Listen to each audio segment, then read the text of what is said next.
Қайырлы күн, құрметті байқау ұйымдастырушылары және мені көріп отырған қазақ елім. Мен Байдәулетова Меруерт, Тараз қаласы Тараз инновациялық көпсалалы колледжінің 3-ші курс студенті.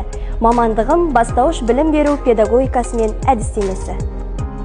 Мен өзімді Қазақстан Республикасының үздік 100 студент байқауына қатысуға ниет білдіріп, өзімнің осы уақытқа дейін жеткен жетістіктерімді сіздерге баяндап беруге мүмкіндік алғаныма қуаныштымын. Мен колледжде алған теориялық білімімді іс-тәжірибе барысында ұштастыра білдім.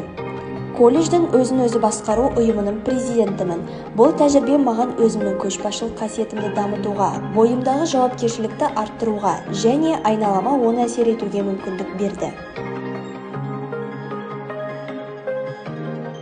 Колледждегі оқу үлгерімім үздік көрсеткіштерге қол жеткізіп қана қоймай, көптеген олимпиадалар мен байқаулардың жеңімпазы атандым.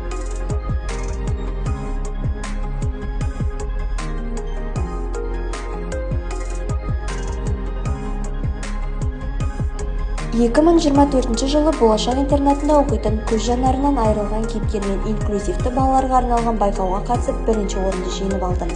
Осы байқауға қатысу арқылы өзімнің бос уақытымды шет тілін мүмкіндігі шектеулі балаларға үйретумен өткіземін.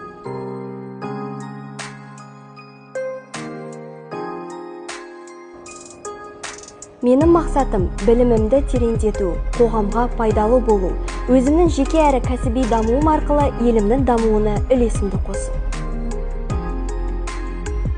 Бұл байқауға қатысу арқылы мен өзімді жаңа белестерге жетелеп, болашақ кәсіби және жаңа мақсаттарыма бір қадам жақындай аламын деп сенемін. Үздік студент атағы мен үшін үлкен жауапкершілік пен сенімнің көрінісі болар еді.